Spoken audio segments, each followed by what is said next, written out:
কাশ্মীর ইস্যুতে ভারত পাকিস্তানের line of কন্ট্রোলে ক্রমেই বাড়ছে সংঘাত। প্রতিদিনই লড়াই বা গুলি বিনিময়ের ঘটনা ঘটছেই। টানা চতুর্থ দিনের মতো রাতভর পুঞ্চ সেক্টরে হয় গুলি বিনিময়। ভারতের অভিযোগ, অস্ত্রবিরতি লঙ্ঘন করে কুপাওয়ারা ও পুঞ্চ জেলায় লাইন অফ কন্ট্রোলে গুলি ছোড়ে পাক সীমান্তরক্ষীরা।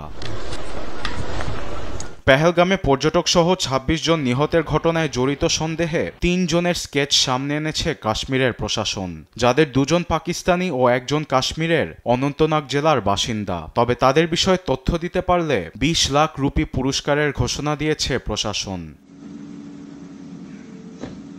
কাশ্মীরের পেহেলগামে হামলার ঘটনায় যে উত্তেজনা ছড়াচ্ছে তাতে পাকিস্তানের হাত নেই, শুরু থেকেই দাবি করে আসছে ইসলামাবাদ। পাকিস্তানের প্রতিরক্ষামন্ত্রী খাজা আসিফ রোববার বলেন, সিন্ধু বন্টন চুক্তি লঙ্ঘন করলে উল্টো ভারতও বিপর্যয়ের মুখে পড়বে। মোদী সরকার রাজনৈতিক ফায়দা আদায়ে পানিযুদ্ধে জড়াতে চাইছে বলে অভিযোগ তার। এ অবস্থায় ভারত তার আগ্রাসী কর্মকাণ্ড বন্ধ না করলে পাকিস্তান সিমলা চুক্তি স্থগিত করার মতো পদক্ষেপ নেবে বলে জানান প্রতিরক্ষামন্ত্রী। পাকিস্তানের আঞ্চলিক অখণ্ডতা ও সার্বভৌমত্ব রক্ষার প্রচেষ্টাকে সমর্থন জানিয়ে উভয় পক্ষকে সংযম প্রদর্শনের আহ্বান জানিয়েছেন চীনা পররাষ্ট্রমন্ত্রী ওয়াং ই। রোববার পাকিস্তানের পররাষ্ট্রমন্ত্রী ইশরাক দারের সঙ্গে ফোনালাপে নিরপেক্ষ ও সুষ্ঠু তদন্তের মাধ্যমে পরিস্থিতি নিয়ন্ত্রণের আহ্বান জানান তিনি।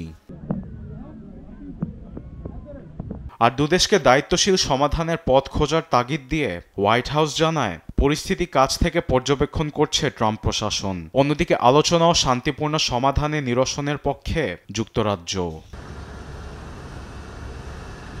আরবেদ আফসার, নিউজ ডেস্ক, দেশ টিভি।